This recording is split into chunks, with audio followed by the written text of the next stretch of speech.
Hey guys, today's video is going to be an update on my 30-day no pop challenge video that I made. It's actually been about a month and a half since I gave myself the challenge of drinking no pop or soda for a month. I had planned to do check-ins, but that didn't really happen.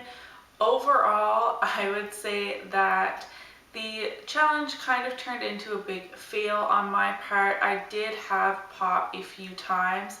I had mentioned in that video that I did have pop on Canadian Thanksgiving, which was at the very beginning of my challenge. And then I was doing pretty good for about 2.5 weeks.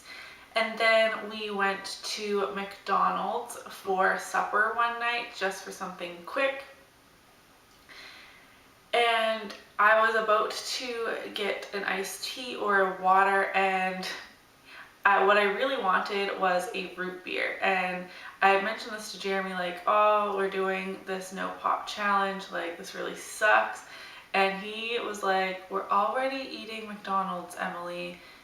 Is drinking a pop with your McDonald's really going to make that big of a difference? Since the whole point of this challenge was to challenge myself to lose more weight, and I thought I say first step, but it's not really the first step of my weight loss journey, but a good next step would be to cut out pop from my diet, I guess. And at the time I was like, oh, that's a really good point, you're right, like a pop is not going to make or break my weight loss journey. So I had a pop, and then a few weeks later we had Wendy's and I did the exact same thing.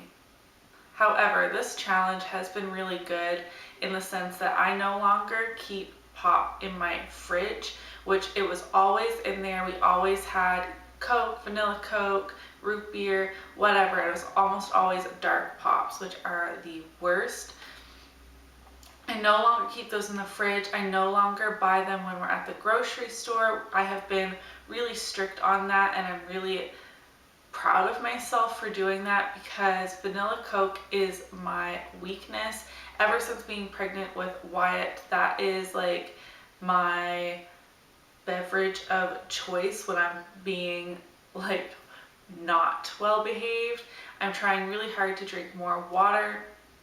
I will say that I have replaced pop with Gatorade. However, if I'm looking for something that has a little more sugar in it to either push me through the last few hours of the day, I tend to grab for one right after supper or to drink during supper.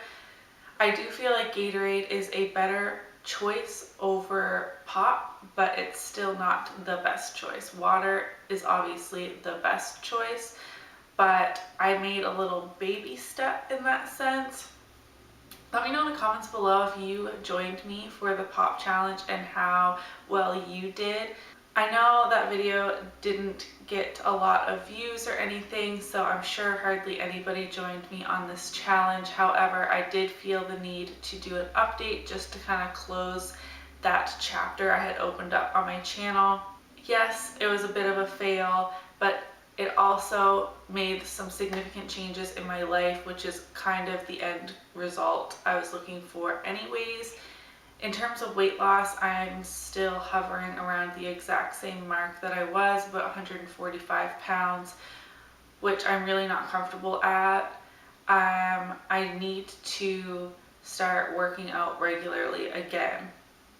In that video, I had a pulled back. My back is now better. It's still not 100%. It feels pretty weak, but my whole core feels weak, and that is mostly from the pregnancy to begin with, but then injuring my back kind of set me back even further than the pregnancy had left me in terms of strength. So I'm going to just bring it down to basics, do some yoga. That is kind of where I started my fitness journey way back when anyways. So I would love it if you would subscribe to my channel so that you can come along with me on this weight loss journey, especially if you are postpartum as I am and really struggling to lose the baby weight. I would love it if we could do this together, and I will see you in my next video. Bye!